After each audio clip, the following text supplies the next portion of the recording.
엄청난 인명피해가 발생한 경북 지역의 산사태 원인이 무엇인지를 두고 국정감사에서도 논란이 되고 있습니다.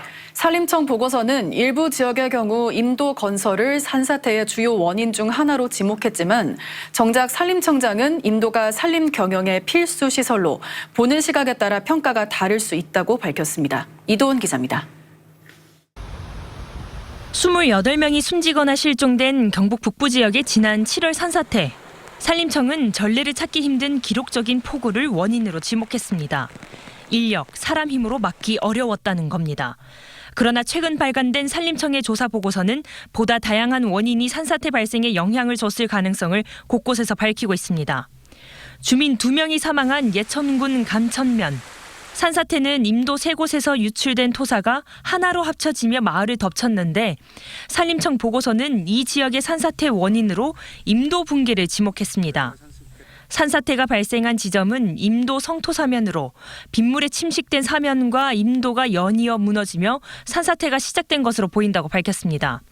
다시 말해 임도를 위해 쌓은 성토사면 사이로 빗물이 고여들면서 하중을 견디지 못하고 무너져 내렸고 다시 그 틈으로 빗물이 용출되면서 큰 붕괴로 이어졌다는 겁니다. 산사태가 난 자리에 뾰족뾰족한 돌들이 보입니다. 이 돌들은 임도가 있던 자리의 자연 암석이었습니다.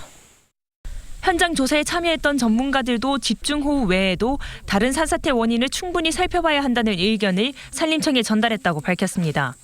각자 의견을 몇 사람이 했습니다. 각자 의견을 적어가지고 그 의견을 종합해서 산림청에 아마 보고했는 걸로 알고 있는데. 산림청 국정감사에서도 산사태 원인이 핵심 의제로 다뤄졌습니다.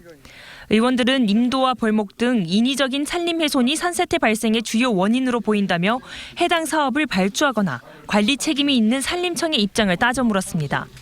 하지만 산림청장은 임도나 벌목이 산림 활용이나 산불 진화에 반드시 필요한 시설이라며 산사태 원인에 대해선 명확한 답변을 비켜갔습니다. 보는 시각이 다를 수가 있습니다. 뭐를 전공하고 산림 경영 관리 어디에다 초점을 맞추느냐 아주 확증 편향적, 극단적. 이 사고가, 이 재해가 임도가 아닌 강우가 이번 산사태 발생 원인이라고 변명을 했습니다. 산림청과 이해관계가 없는 외부 전문가를 포함해서 조사위를 꾸리는 게 우선이라고 봅니다.